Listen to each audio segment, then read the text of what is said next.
అమూల్య విషయంలో శ్రీవల్లి కుట్రను విశ్వ భద్రావతి నోటితోనే చెప్పేలా చేసిన నర్మద. అసలు ఇదంతా ఎలా జరిగింది? వీడియోని స్కిప్ చేయకుండా చివరి వరకు చూడండి. ఇల్లు ఇల్లాలు పిల్లలు అప్కమింగ్ ఎపిసోడ్స్లో ఏం జరగబోతుందో ముందుగా తెలుసుకోవాలి అనుకుంటే వీడియోని లైక్ చేసి ఛానల్ని సబ్స్క్రైబ్ చేసుకొని పక్కనే ఉన్న బెల్ సింబల్లో ఆల్ పై క్లిక్ చేయండి. ఇలా చేయడం వల్ల మేము పెట్టే ప్రతి వీడియో నోటిఫికేషన్ రూపంలో ముందుగా చూడగలుగుతారు.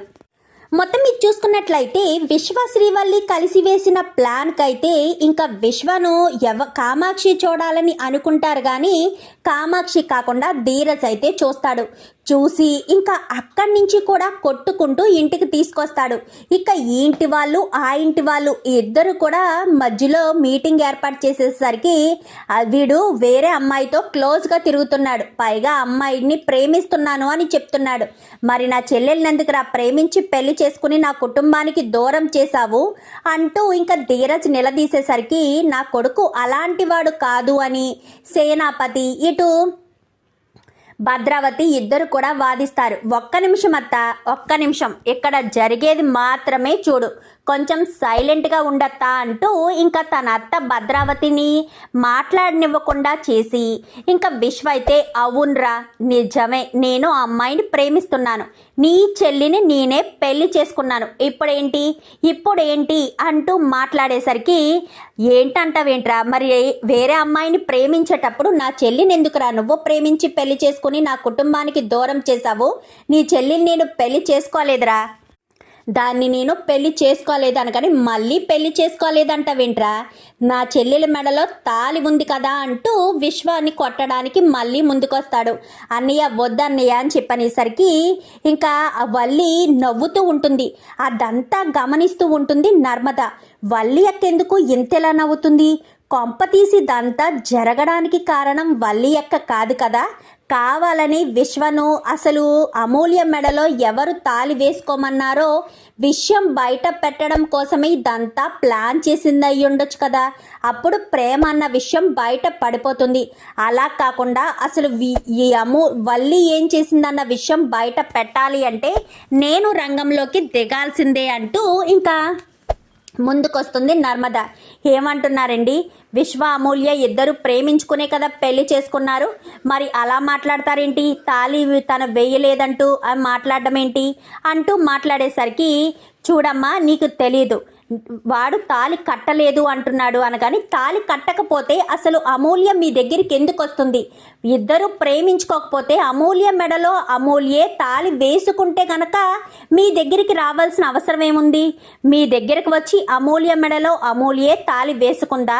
విశ్వ అమూల్య ప్రేమించుకుంటేనే కదా పెళ్లి చేసుకున్నారు అని చెప్పనేసరికి లేదు, విశ్వ అమూల్య ప్రేమించుకున్న మాట నిజం కావచ్చు, కానీ అమూల్య మెడలో తాళి కట్టింది మాత్రం విశ్వ కాదు. అదేంటి, ప్రేమించుకున్నప్పుడు పెళ్లి చేసుకోవాలి కదా, మరి విశ్వ అమూల్య మెడలో తాళి కట్టలేదు అని మీరు అంత ఖచ్చితంగా ఎలా చెప్పగలరు?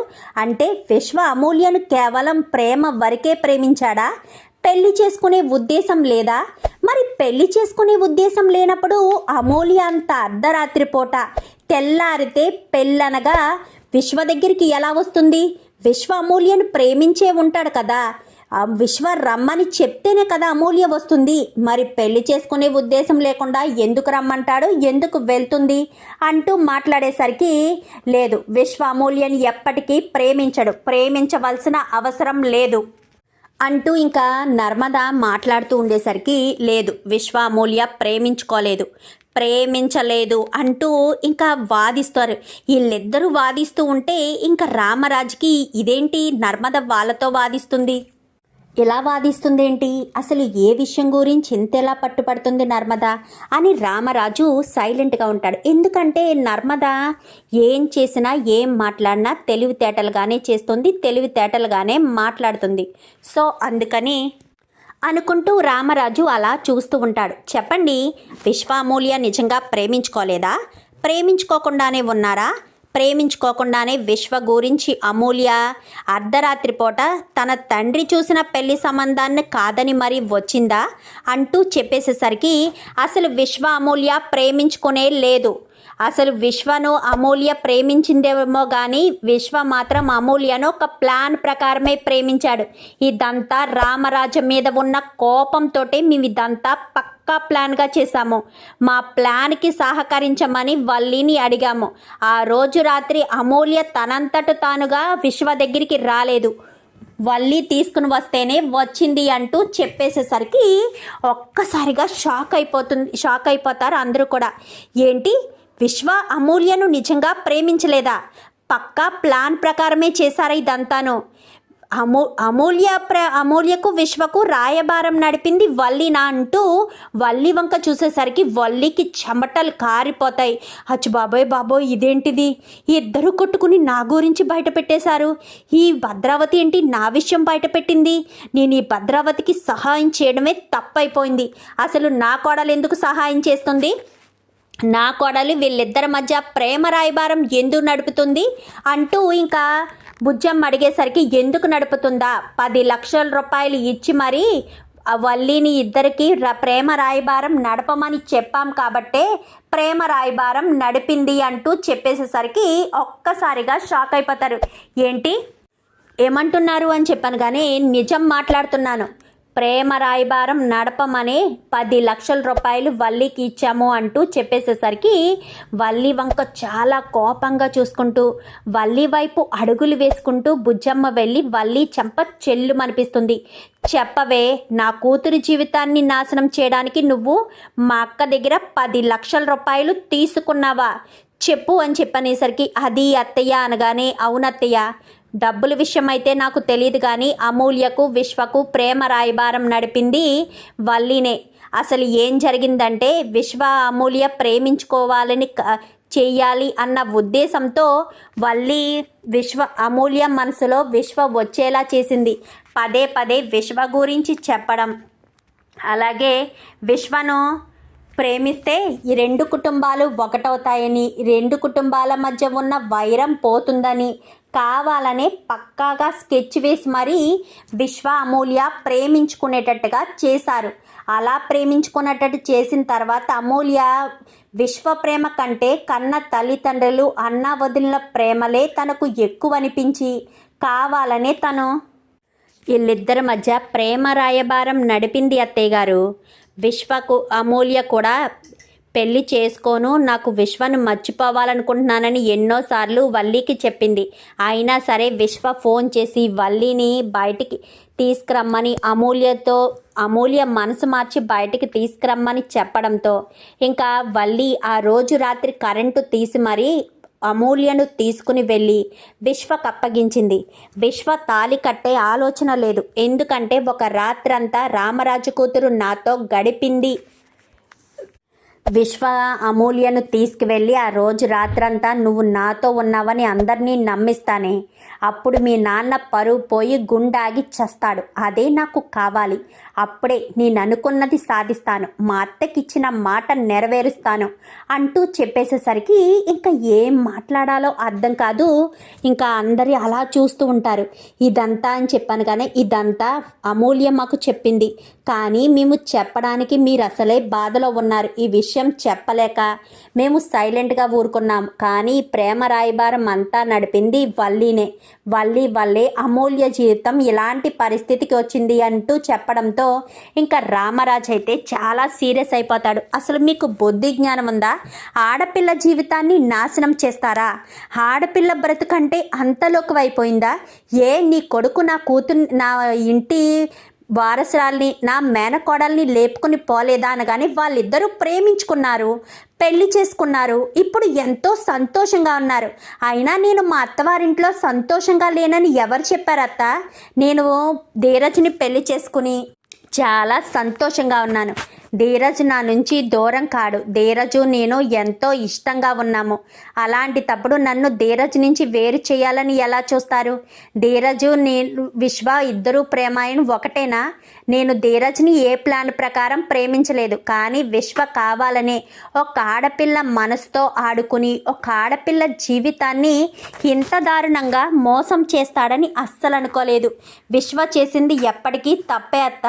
విశ్వ ఇలాంటి పని చేస్తాడని కలలో కూడా అనుకోలేదు అంటూ చెప్పేసేసరికి, ఏంటి ఏం మాట్లాడుతున్నావు అనగానే, నిజం మాట్లాడుతున్నాను అత్త, విశ్వ ఇలాంటి పని చేస్తాడని కలలో కూడా అనుకోలేదు. అయినా విశ్వ ఎందుకు ఇలాంటి పిచ్చి పని చేశాడు, విశ్వ ఏం చేసినా తప్పే చేశాడు అంటూ మాట్లాడేసరికి, మీ అన్ననే తప్పు పట్టే స్థితికి వచ్చేసావా అనగానే, అన్నను తప్పు పట్టే స్థితికి రావడం కాదత్తా, నిజంగా అన్నయ్య తప్పు చేశాడనే చెప్తున్నాను. ఎందుకంటే అమూల్య జీవితాన్ని అన్నయ్య నాశనం చేశాడు. నేనిక్కడ సంతోషంగా ఉన్నాను. నువ్వు ఏ ఉద్దేశంతో ఇదంతా చేశావో నాకు తెలియదు, కానీ అక్కడ అమూల్యను బాధ పెడితే నేను ఇక్కడి నుంచి ఆ ఇంటికి వచ్చేస్తాను, నన్ను ఈ ఇంటి నుంచి ఆ ఇంటికి పంపించేస్తారు అని నువ్వు భ్రమపడ్డావేమో. నేను ఈ ఇంటి దగ్గర చాలా సంతోషంగా ఉన్నాను. నాకు పుట్టింట్లో ఉండడం కంటే అత్తవారింట్లో ఉండడమే ఇష్టం. కానీ నన్ను అత్తవారింటి నుంచి దూరం చేయాలని చూడడం చాలా తప్పు అంటూ మాట్లాడేసరికి, అది కాదు ప్రేమ అని చెప్పాను, కానీ ఇంకేం మాట్లాడొద్దత్త, అమూల్య నన్ను క్షమించు అంటూ మాట్లాడేసరికి, ఏం మాట్లాడుతున్నావు అనగానే, అవును ఇన్ని విషయాలు బయటకు వచ్చాయి, అసలు విషయం కూడా బయటికి రావాలి కదా. అసలు అమూల్య మెడలో తాళి వేసుకోమని చెప్పిందే నేను. ఎందుకంటే అమూల్యకు పెళ్ళి జరిగింది అంటే మామయ్య గారు పరువు నిలబడుతుంది అన్న ఒకే ఒక్క కారణం చేత అప్పుడు నేను ఫోన్ చేసి విశ్వతో అనుకున్న సమయంలో అమూల్య ఫోన్ లిఫ్ట్ చేసి జరిగిన విషయం చెప్పింది. విశ్వ నన్ను నిజంగా ప్రేమించలేదంట. కేవలం మా ఇంటి మీద కక్ష సాధించడం కోసం, నాన్న మీద పగ సాధించడం కోసమే విశ్వ నన్ను ప్రేమించానని అబద్ధం చెప్పాడు వదిన.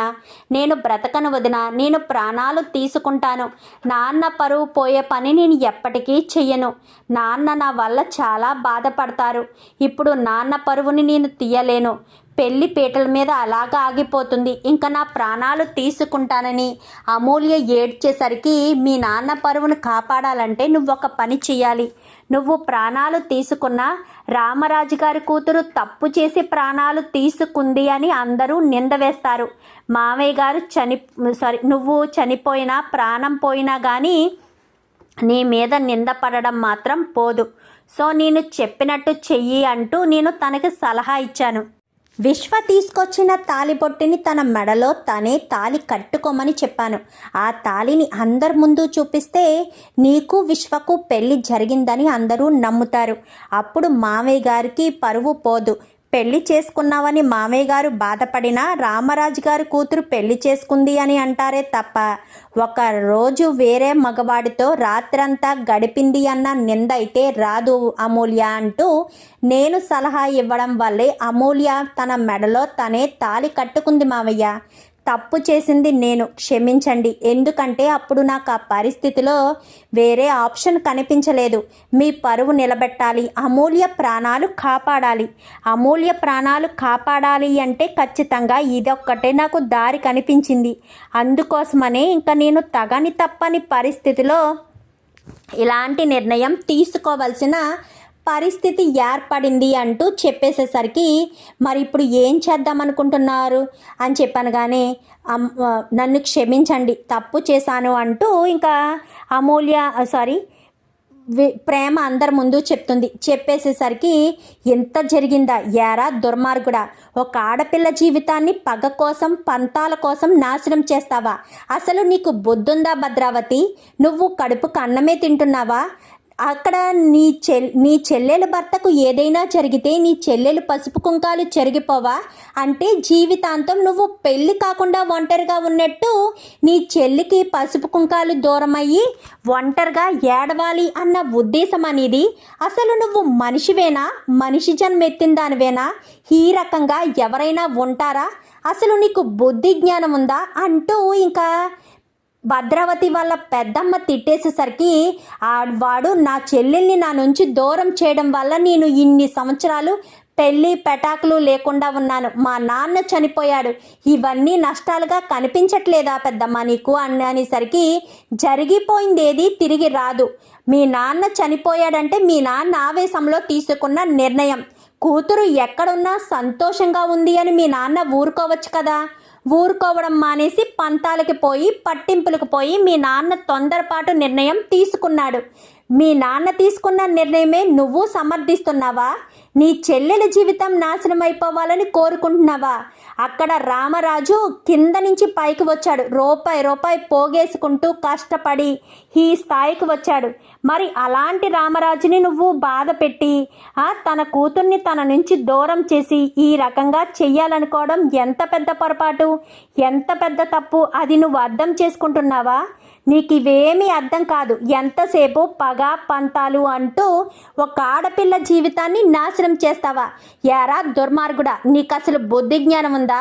అమూల్యను ప్రేమించినట్టు నటించావా? అసలు నీకు బుద్ధి అనేదే లేదురా అంటూ మాట్లాడేసరికి, ఏమమ్మా 10 లక్షల కోసం నీ ఇంటి ఆడపడుచు జీవితాన్ని నాశనం చేస్తావా? డబ్బు కోసం గడ్డి తింటావా? నీ కాపురం బాగుండాలని చూసుకున్నావు కానీ నీ ఇంట్లోనే ఉంటున్న ఇంటి ఆడపడుచు సంతోషాన్ని నువ్వు చూసుకోలేకపోయావా? 10 లక్షలు ఇస్తే ఎవ్వరి జీవితాలనైనా నాశనం చేస్తావా?